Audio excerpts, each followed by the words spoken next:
नमस्कार। टॉपिक है हमारा इलेक्ट्रिक फ्लक्स। चल ही रहा था, कुछ चीज़ और थोड़ी समझानी थी इसमें, क्योंकि मुझे अभी गॉस लॉ भी समझाना है। तो बात चल रही थी हमारी 3D फिगर है ये, और 3D फिगर में ये नॉन यूनिफॉर्म इलेक्ट्रिक फील्ड है इसमें, क्योंकि ई बराबर ई नॉट एक्स आई कैप है, तो एक्स पर डिपेंड कर रहा है इलेक्ट्रिक फील्ड। हर जगह पर तो सेम नहीं होगा आपका, तो क्वेश्चन को आप ही को करना है। यहाँ पर थोड़ा समझा देता हूँ। ये क्यूब है, साइड जिसकी ए है, एक्स बराबर ए डिस्टेंस इसके ओरिजिन से इसके एक फेस तक की डिस्टेंस है, यहाँ तक की ये डिस्टेंस है। तो टोटल कितना हो गया यहाँ से यहाँ तक का, इस फेस के लिए 2a हो गया। ठीक, तो हमें नेट इस पर क्या निकालना है, इलेक्ट्रिक फ्लक्स निकालना है। और आप जानते हो फाई बराबर क्या होता है हमारे लिए, ई डॉट ए होता है। अब यहाँ पे देखा है तो जो नेट फ्लक्स होगा वो 1 2 3 4 5 और 6 सरफेस के कारण से होगा। लेकिन इलेक्ट्रिक फील्ड किस में वेरी कर रहा है, एक्स एक्सेस में कर रहा है, तो इसका मतलब क्या हुआ, 1 और 2 के कारण से ही होगा यहाँ पर, जिसको मैंने डार्क कर रखा है यहाँ पर। तो इनके वजह से कारण से होगा, बाकी कारण से क्या होगा, 0। अब फिर फाई बराबर फाई 1 प्लस फाई 2। एक बताते हैं हम, फाई कैसे निकालोगे आप, फाई 1 कैसे निकालोगे, इसके लिए कह रहा हूँ, फाई 1 कैसे निकालोगे, हाँ नकल मत मानना, थोड़ा सा ध्यान रखना। तो फाई 1 बराबर क्या होगा आपका यहाँ पर, ई डॉट ए। अब ई डॉट ए में ई क्या है यहाँ पर, ई नॉट एक्स। अब हम पहला वाला ले रहे हैं ना यहाँ पर, अभी मैंने बताया था, ही पढ़ाया था कि जो 3D फिगर होती है उसमें हमेशा इलेक्ट्रिक जो एरिया वेक्टर की जो डायरेक्शन होती है वो उस सरफेस की क्या होती है, आउटवर्ड होती है। तो इधर तो क्या हो गया उसका एरिया वेक्टर, इधर क्या हो गया इलेक्ट्रिक फील्ड। एंगल कितना बना यहाँ पे, 180 डिग्री। तो E naught x a cos 180, cos 180 वाली कितनी, -1। तो minus E naught x, x की वैल्यू कितनी है, ए, तो ई नॉट एक्स ए, और एरिया कितना हो गया उसके लिए फेस का, ए स्क्वायर, -1 हो ही गया यहाँ पर। तो ये हो गया माइनस के ई नॉट ए क्यू। और फाई 2 निकालोगे तो क्या होगा यहाँ पर, E naught x a, area vector इधर जाएगा और इलेक्ट्रिक फील्ड भी इधर ही है, तो कितना हो गया यहाँ पर, कॉस 0। तो यहाँ पे क्या आएगा, ई नॉट एक्स की वैल्यू कितनी है, 2a, और ए है ए स्क्वायर, कितना हो गया, ई नॉट 2a क्यू।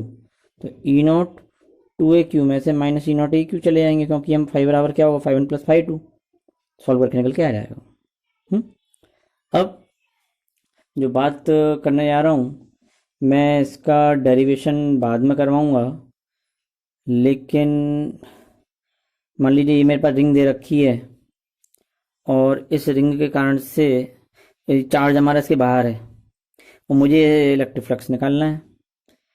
ठीक है, तो कैसे ले सकते हो कि मान लो ये हमारे लिए एक कोन दे रखा है, और चार्ज जो है वो इसके एक वर्टेक्स पे दे रखा है यहाँ पर, और हमको इसकी वजह से इलेक्ट्रिक फ्लक्स निकालना है। तो कैसे निकालेंगे, मैं फ़िलहाल अभी फॉर्मूला बता रहा हूँ दोनों के लिए। इसके लिए अगर एंगल थीटा दे रखा है तो इसी को हम लिख सकते हैं यहाँ पर, फाई बराबर Q/2 epsilon not 1 minus cos theta. Important है कंपटीशन के पर्पज से।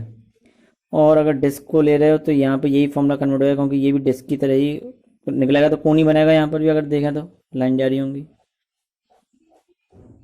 तो phi disc Q/2 epsilon 1 minus x/√x² plus r²।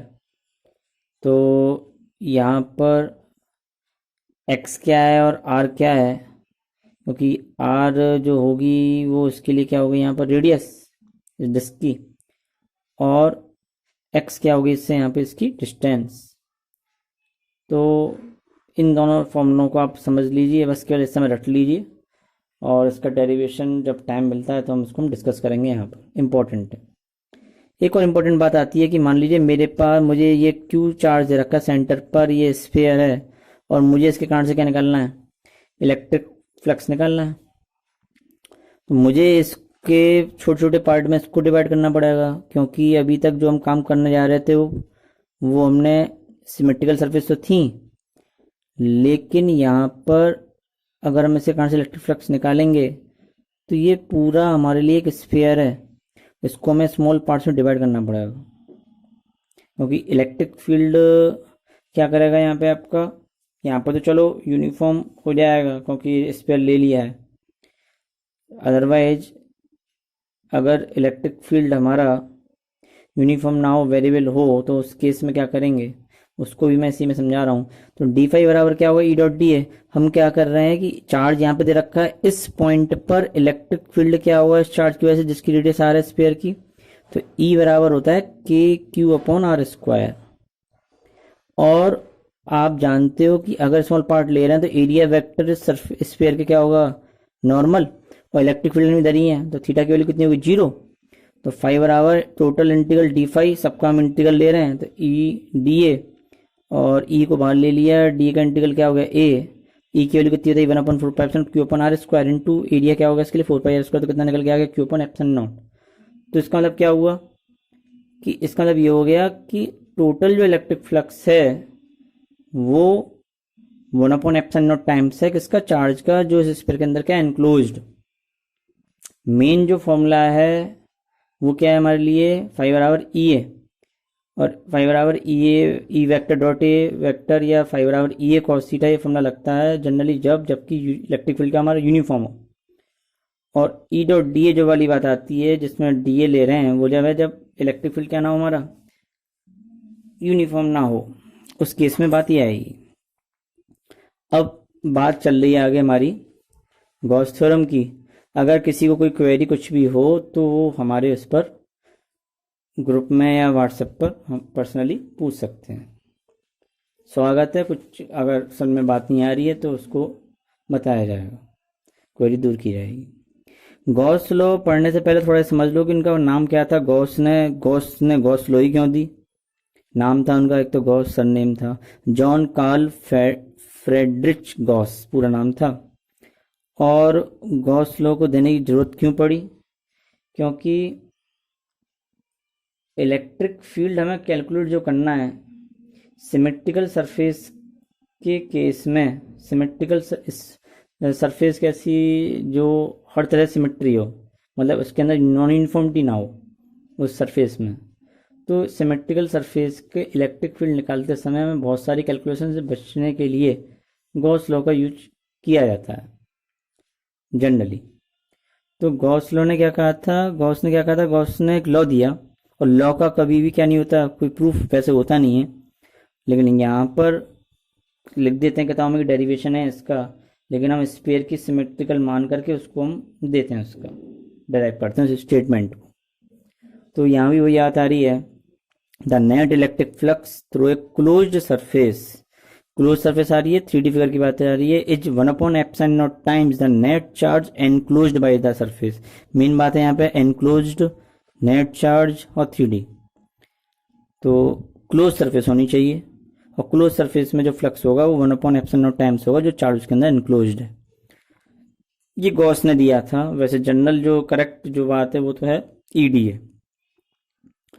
तो फॉर क्लोज सरफेस इस ईडीए में ये जो लग रहा है ना, ये ऐसे जो कर्ल लग रहा है, बंद हो रहा है, ये क्लोज सरफेस को नोट करता है, तो कर्लिंग बोलते हैं यहाँ पर, क्लोज्ड कर्ल।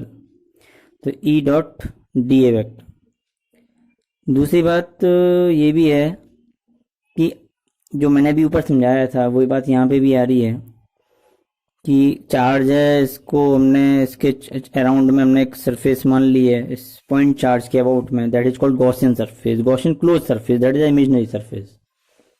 तो डी फाई बराबर E D A cos zero, वही काम चलेंगे जैसे ऊपर कर रहे थे, हमने इसको स्मॉल पार्ट ले लिए हैं, और जो निकल के आएगा कॉस जीरो क्यों आएगा, क्योंकि इलेक्ट्रिक फील्ड की डायरेक्शन और एरिया वेक्टर की डायरेक्शन पैरेलल है। अब क्यों पैरेलल है, अरे अभी बताया था कि सरफेस पे जो नॉर्मल होगा वो हमेशा क्या होगा, परपेंडिकुलर जो नॉर्मल होगा वो सेंटर से ही जाएगा ना उसके, तो ई और डी ए क्या होगा, डी ए वेक्टर पैरेलल होगा, तो थीटा 0 हो गया, कॉस 0 1 होता है, ई बाहर ले लिया, D A vector, D A का एरिया क्या, डी ए मतलब स्मॉल पार्ट पूरे के लिए एरिया क्या हो जाएगा 4πr²।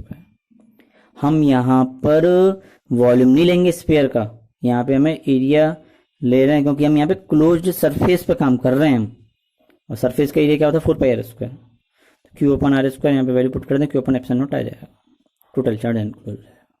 ठीक है, नेक्स्ट कुछ चीज़ और भी थी कि एक और चीज़ समझने की है, यहाँ पे दो तीन बातें दिमाग में रखने की। वाट एवर भी द डायमेंशन, शेप और साइज इस पर डिपेंड नहीं करता electric flux according to Gauss. ठीक है, अभी मैं कह दूँ कि मेरे पास रेडियस मान लो आर से 2r कर दी, तो आर से 2r करने पे कुछ चेंज नहीं आएगा फॉर्मूले में, भले ही देख लो यहाँ पर भी यही हो रहा है। 1/4 pi epsilon not 1/4 pi epsilon not